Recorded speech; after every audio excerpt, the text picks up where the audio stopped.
brick house that Daddy built.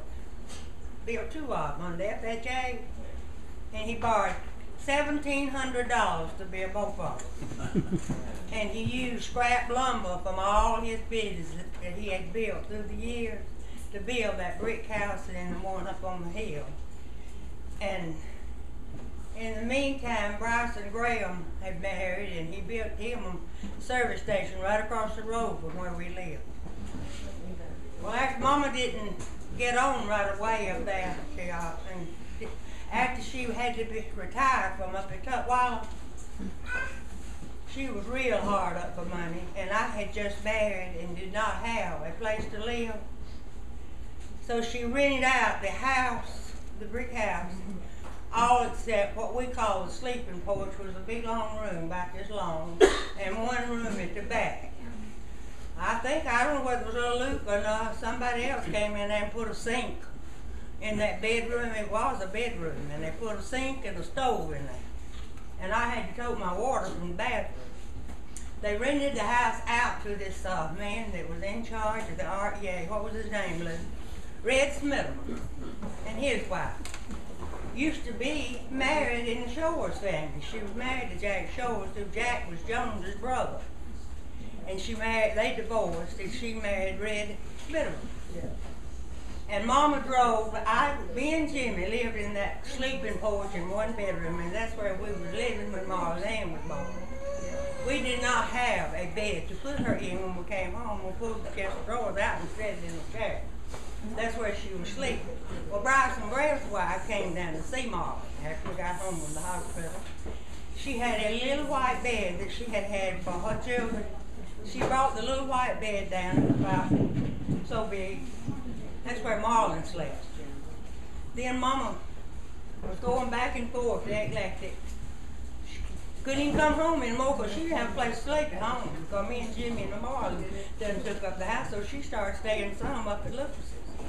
Finally, somehow or another, we got financially able. I don't know, Mama started drawing Social Security or whatever, and we moved out, and Red Smitherman moved out, and Mama took the house over. And I don't know what happened then. I was too busy taking care of Marlene, and then I ended up having another and putting up with her husband. That was it. Anybody else have anything? What was the story of the car? What about the car? Oh, wait a minute, I'm trying to tell you about how we ended that car. You got sidetracked.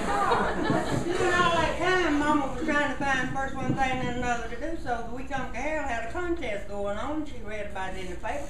She said, well, that's just a good thing for me to do. I got a car, I ain't got nothing to do. I'll just sell Week Uncle Harold. So she went down and signed up to sell subscription to the Week Uncle Harold. Well, she won and won a car, a 1957 Pink. Well, they called it Titty Pink back then.